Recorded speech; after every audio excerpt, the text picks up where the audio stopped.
اعوذ باللہ من الشیطان الرجیم، بسم اللہ الرحمن الرحیم۔ امید سحر کے پلیٹ فارم سے میں ہوں ڈاکٹر رقیہ عباسی۔ جیسا کہ آپ سب جانتے ہیں کہ رمضان کی پرنور ساتیں ہمارے پاس سے گزر رہی ہیں، تو آج میں نے سوچا کہ میں سورہ فاتحہ اور سورہ بقرہ کا تعارف پیش کروں۔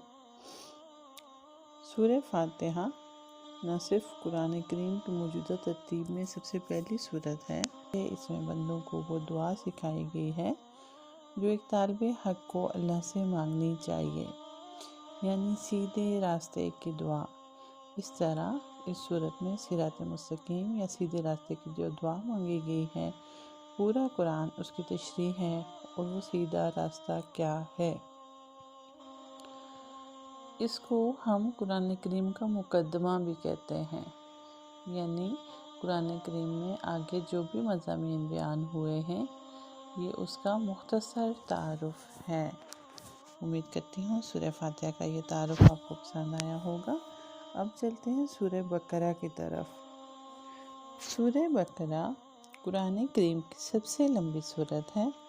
اس میں آیات 67 سے 73 میں اس گائے کا واقعہ مذکور ہے جسے ذبح کرنے کا حکم بنی اسرائیل کو دیا گیا تھا، اس لیے اس سورت کا نام سورہ بقرہ ہے۔ کیونکہ بقرہ عربی میں گائے کو کہتے ہیں، سورت کا آغاز اسلام کے بنیادی عقائد یعنی توحید، رسالت اور آخرت کے بیان سے ہوا ہے۔ اس ضمن میں انسانوں کی 3 قسمیں یعنی مومن، کافر اور منافق بیان کی گئی ہیں۔ پھر حضرت آدم علیہ السلام کی تخلیق کا واقعہ بیان فرمایا گیا ہے تاکہ انسان کو اپنی پیدائش کا مقصد معلوم ہو۔ اس کے بعد آیات کے ایک طویل سلسلے میں بنیادی طور پر خطاب یہودیوں سے ہے جو بڑی تعداد میں مدینہ منورہ کے آس پاس آباد تھے۔ ان پر اللہ تعالیٰ نے جو نعمتیں نازل فرمائیں اور جس طرح انہوں نے ناشکری اور نافرمانی سے کام لیا، اس کا مفصل بیان ہے۔ پہلے پارے کے تقریباً آخر میں حضرت ابراہیم علیہ السلام کا تذکرہ ہے، اس لیے انہیں نہ صرف یہودی اور عیسائی بلکہ عرب کے بت پرست بھی اپنا پیشوا مانتے تھے۔ ان سب کو یاد دلایا گیا ہے کہ وہ خالص توحید کے قائل تھے اور انہوں نے کبھی کسی قسم کے شرک کو گوارا نہیں کیا۔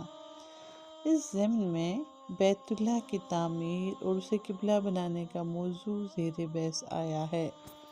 دوسرے پارے کے شروع میں اس کے مفصل احکام بیان کرنے کے بعد اس سورت میں مسلمانوں کی انفرادی اور اجتماعی زندگی سے متعلق بہت سے احکام بیان فرمائے گئے ہیں، جن میں عبادات سے لے کر معاشرت، خاندانی امور اور حکمرانی سے متعلق بہت سے مسائل داخل ہیں۔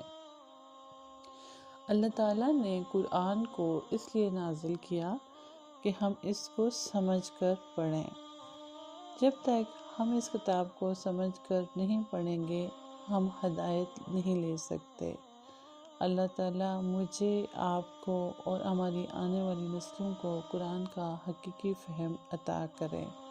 انشاءاللہ قرآن مجید کی ایک اور سورت کے تعارف کے ساتھ جلد آپ کی خدمت میں حاضر ہوں گی۔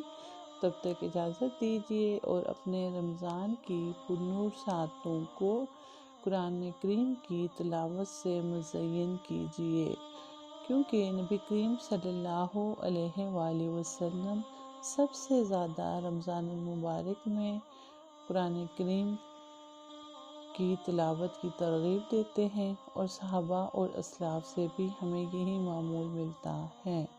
جزاک اللہ خیر۔ خوش رہیے، آسانیاں تقسیم کیجیے اور آسانیاں لیجیے۔